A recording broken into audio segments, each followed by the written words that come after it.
It's, it's time for another Mage Wars match. This time I'm playing the Pterosaur build. Um, the name comes from the idea that I want to damage him with flying, spitting raptors. I'm really not sure how this will work out, but the idea is that if I have no creatures on the ground, I can only attack my mage or my tree, and both are not so easy to kill, especially since I have the vine markers to slow his creatures down. And I will use the Battle Forge to get some armor on my mage. I mean, I think the druid is still, even if you factor in the wizard's voltaic shield, maybe the druid is even harder to kill because the bugskin. And especially if he uses the Battle Forge, because then you can't really apply Kuro tokens on him. Because you can always drop Barkskin and then reapply his armor, with deerskin or bearskin, and then you apply Barkskin again. You had four armor at least, even if you had infinite Kuro tokens. Okay, so I will start with the Battle Forge and the Vine Tree.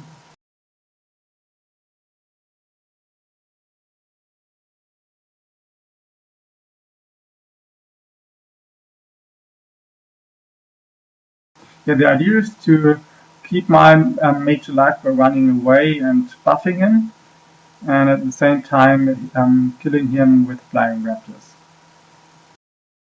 And if he uses armor on him, then the corrode will help from the raptors. And if he doesn't and does not protect himself, then and if I have saved enough mana, then I will force push him through a wall of thorns.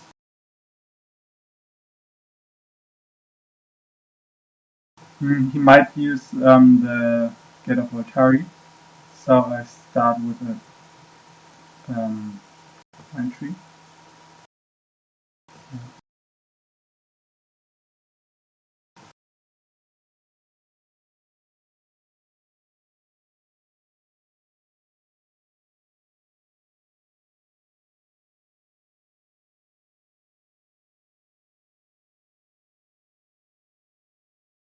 I could have started with a Battle Forge because that might have surprised him, but at least I think I would assume that a druid, even if the druid starts with Battlefield Forge, I would assume he will cast the Vine Tree thereafter.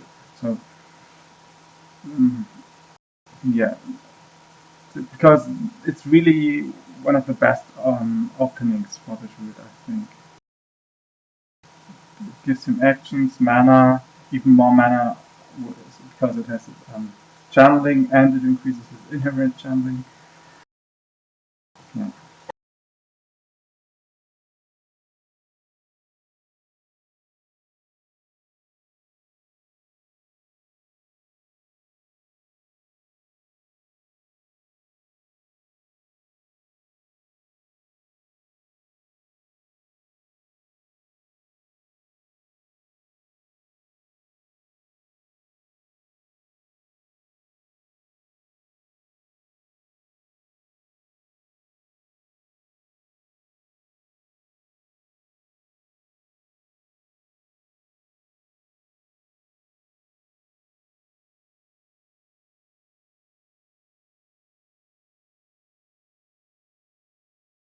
I forgot to deploy the vine marker.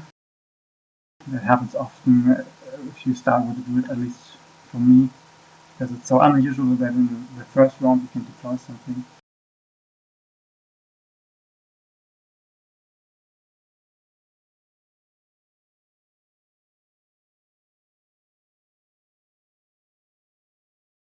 Okay, so what now?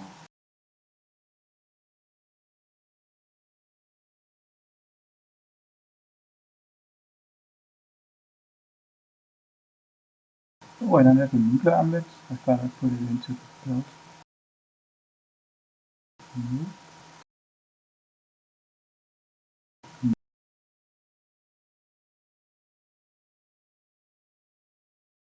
Well, mana flow is cheaper anyway.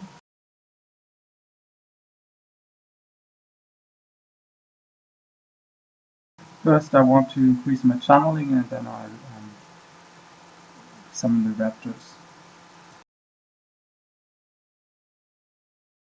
And in addition, I want some armor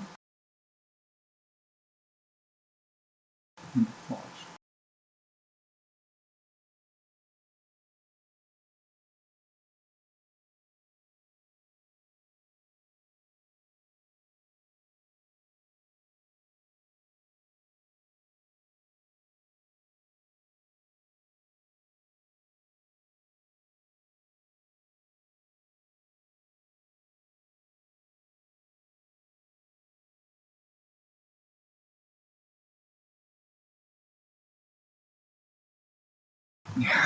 Yeah, I really have no idea if this is a good build.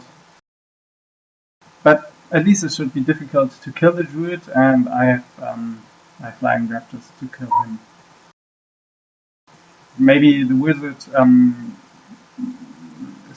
might not have such problems against the raptors because of his zap, and he might have range attacks anyway. Actually, if he does not cast creatures, then I guess I will not cast flying on the raptors.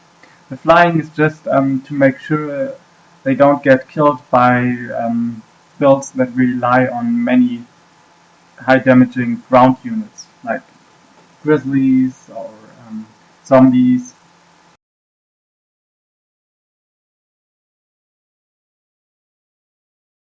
And as a druid, the eagle wings is cheap spell point wise. Yeah, but still, I'm not too sure.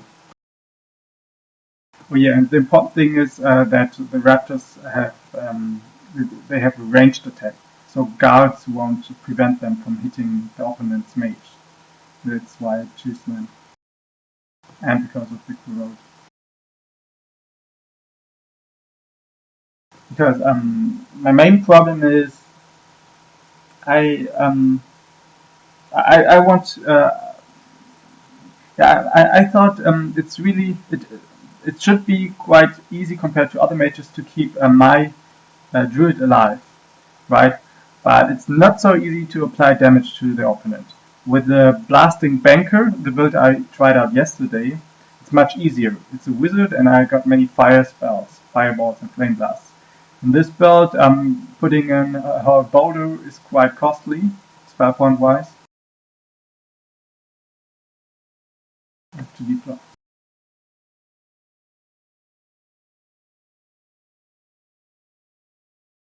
I could deploy another vine marker. Actually, I think I have to. No.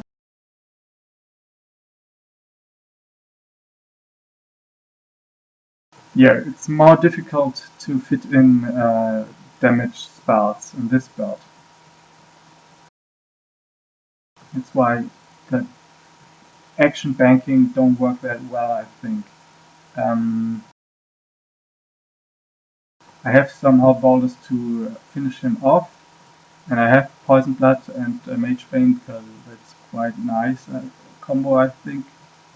But and I have Force Pushes and Wall of Thorns in case he has no armor on him.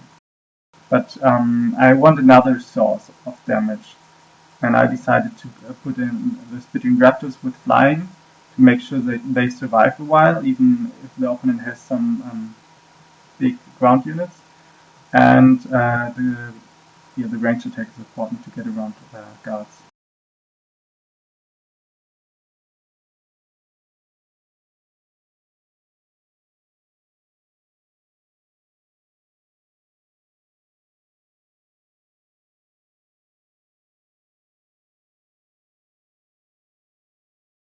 I guess it's with this build it's more difficult to kill the opponent, but it's easier to keep alive my own mage.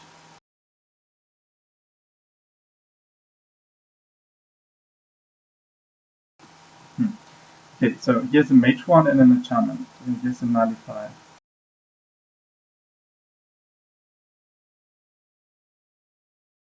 I don't like Mage Wars on him.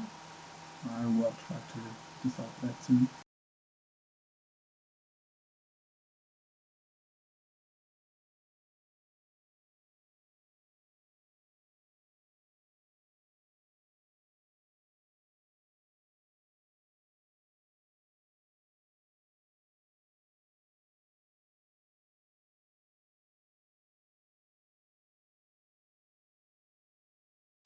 I have to move with my mage in order to cast both mana flowers.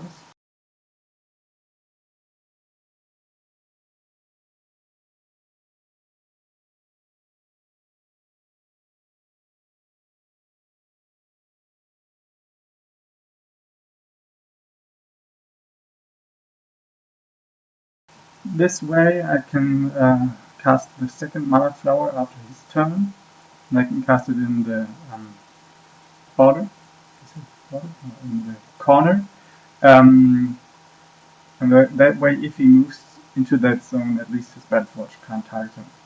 I mean, well, he might use range attacks anyway, and I don't think he will attack the mana flower, but he might attack it or want to attack it with a cheap basic attack, and then he has to move out of the Battleforge's range. Therefore, I think this is better. Has to compared to cast it in this zone or in this zone.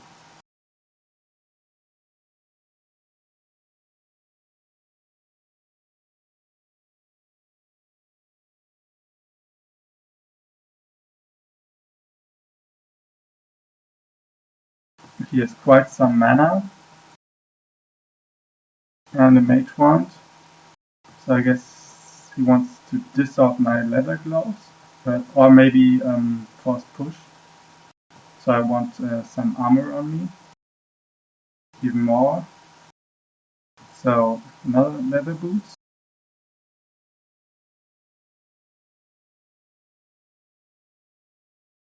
And bark skin.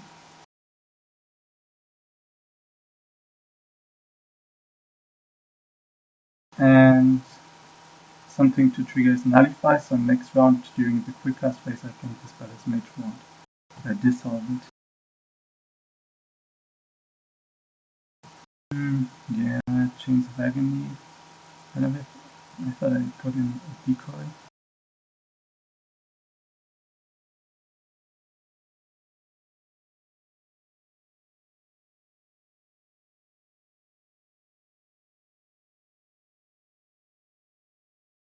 Actually, I could Tangle Line him. That way he could not move towards me.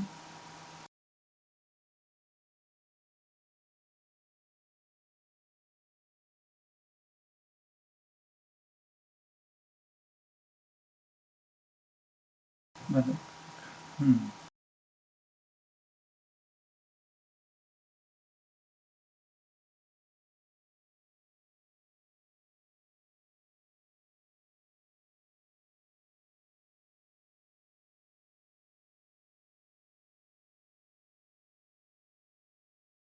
yeah, Katsuma.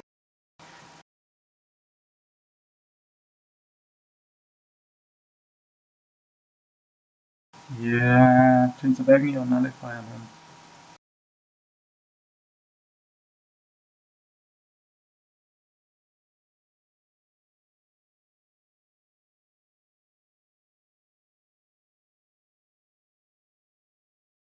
I think I prefer Agony because if I lose that, it's not. Yeah, it's not that a problem. I prefer to have the nullifies.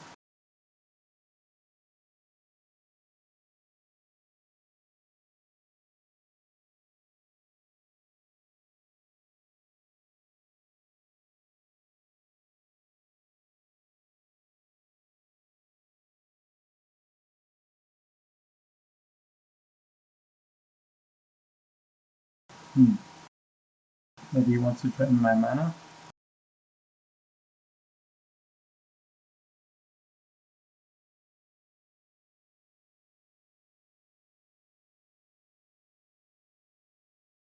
I wouldn't mind because it costs him an action and he only on average, he just has a small chance to get.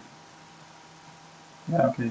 Yeah, I don't mind because he has lower channeling than I do, so it's nearly equal. The after he uses drain power on average, it's nearly equal the gain.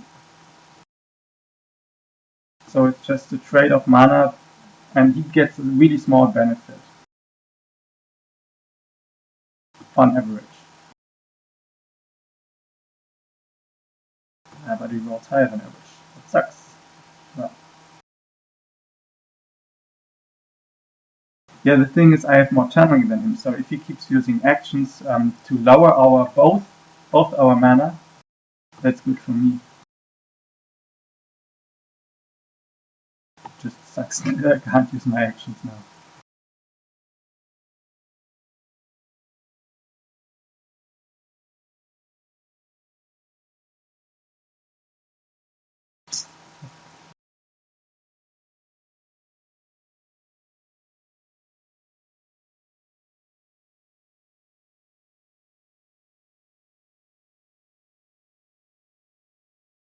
Why he rolled an 11 so I can't even use an enchantment?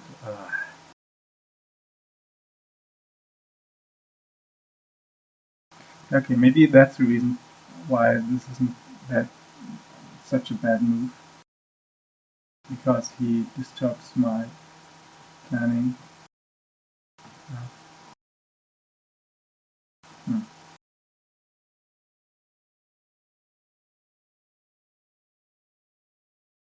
I forgot the vine mark again. Well, that's my fault now.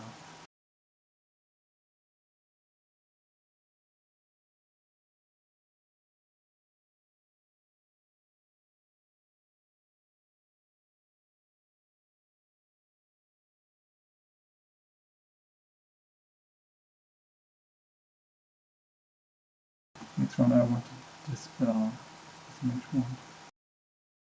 He might change it with a Battle Forge. I mean, change this spell.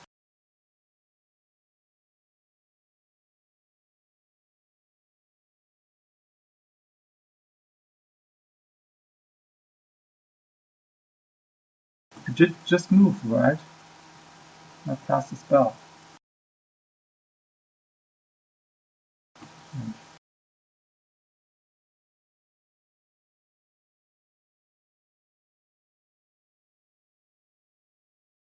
well, actually, as I said, it's in my favor if the game keeps going like this. I have more channeling.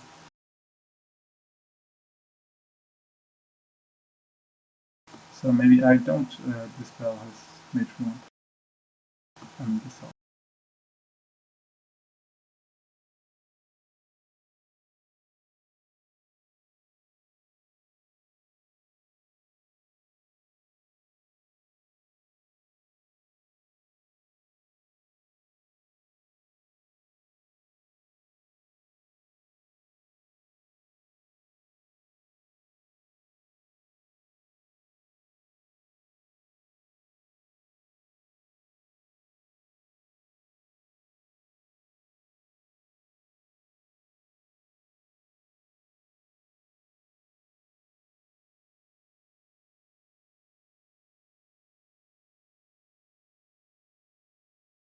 Okay, I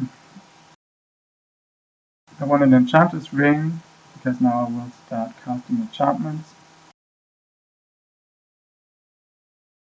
For example, Renohide.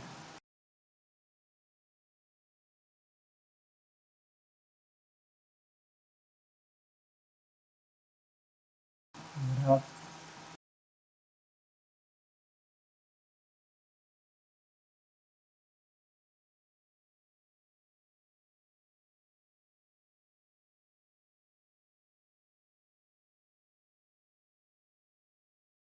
Re-nullify.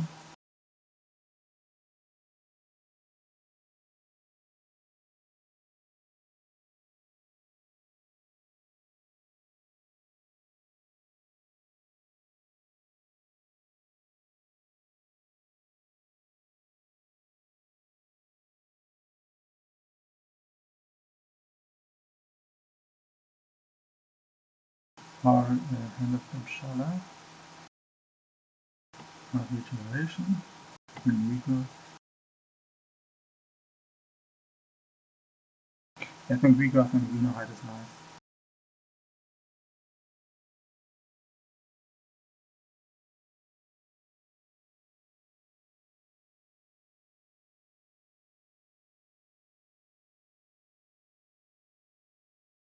Now, actually, I might want the Regrowth on the Forest Shadow,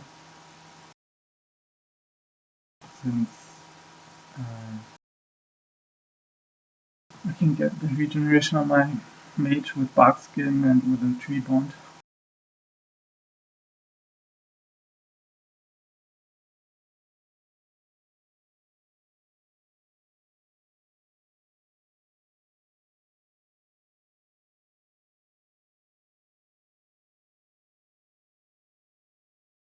I guess I cast a Hand of Pterosaur. It's always useful. I mean, not always, but it will become useful. And if I mean, for the ring, it's better if I use one enchantment each round. And this way I still bank enough mana till next round to cast a bigger creature next round.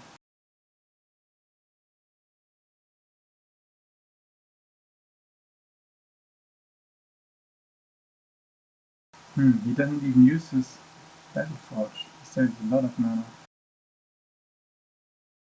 That's dangerous, but I think I have enough armor and the Battle Forge and Hand of Pterosaur to keep my mage alive in case he starts attacking with fireballs.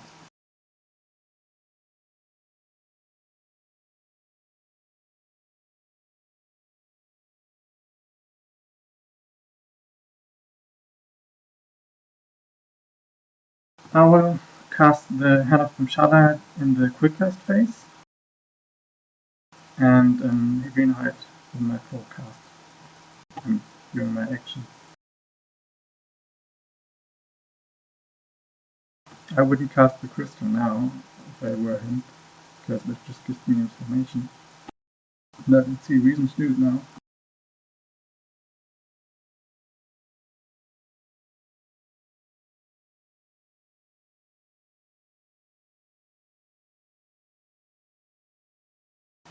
You might wonder why I put so much armor on me, but he has too much mana.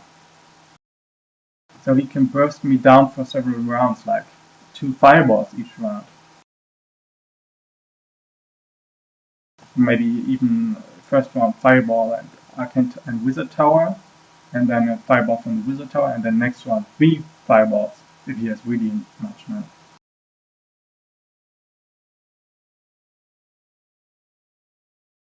Nah.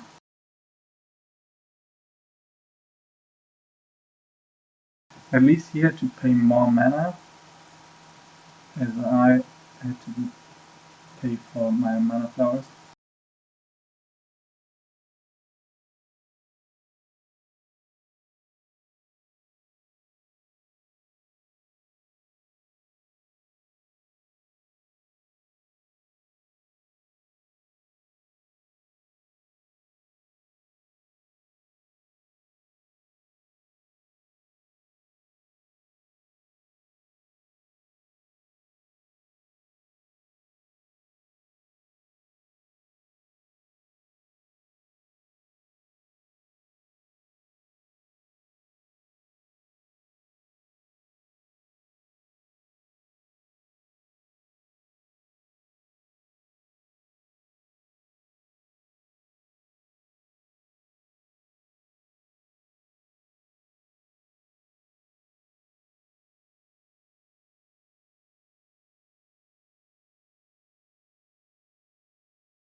Okay, now I will cast a Forest Shadow and an enchantment. maybe Rigorous on him.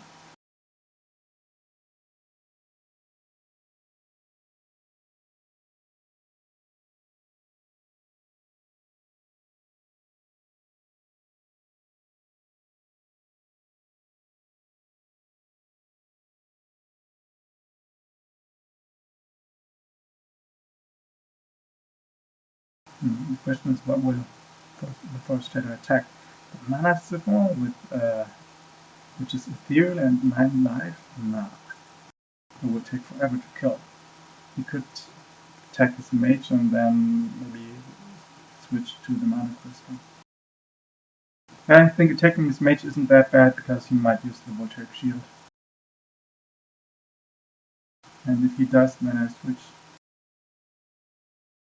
That's the nice thing about the Forest Shadow, he's fast and elusive.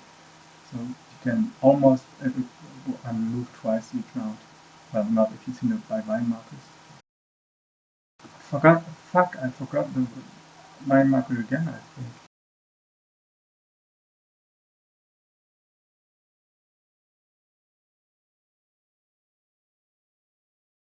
Someone needs to remind me. Damn it.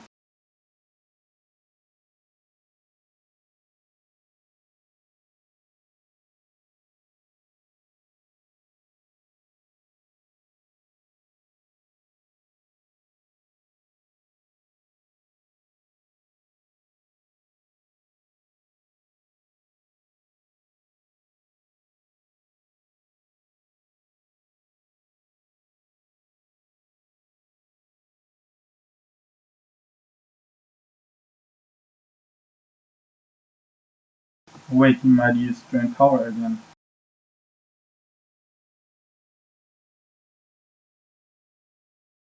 But hopefully he's afraid of my enchantment. Huh.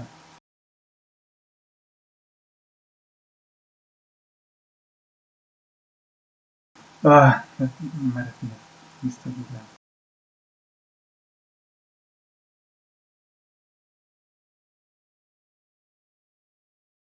But I couldn't do anything against it, and well,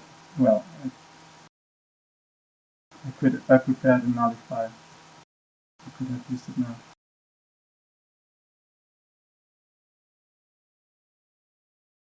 But no, I can't, because now he has a Nullify on me, I guess.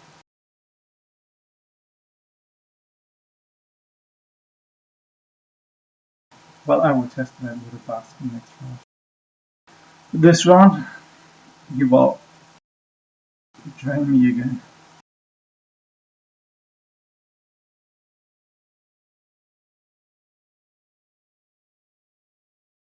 Ah, shit, I need to use my mana. I can't. Well, I could use Regrowth, but nah. I don't want to lose my only Regrowth on the Nullify.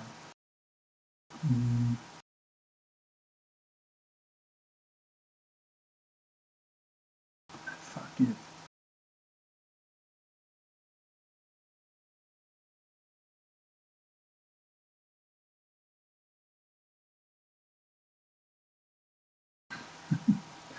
But still, he won't kill me with just doing this.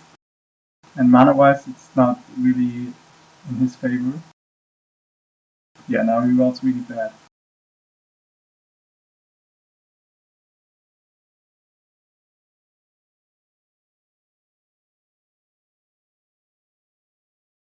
Oh, I can't use my action now. Yeah, that's the thing I forgot about Drain Power. That's why it's so annoying. Still, he used his action as well.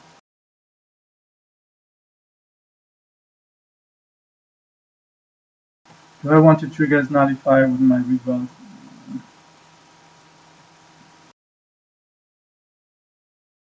Nah, I would use my Blast. Wait, actually, Cantrip still works, right?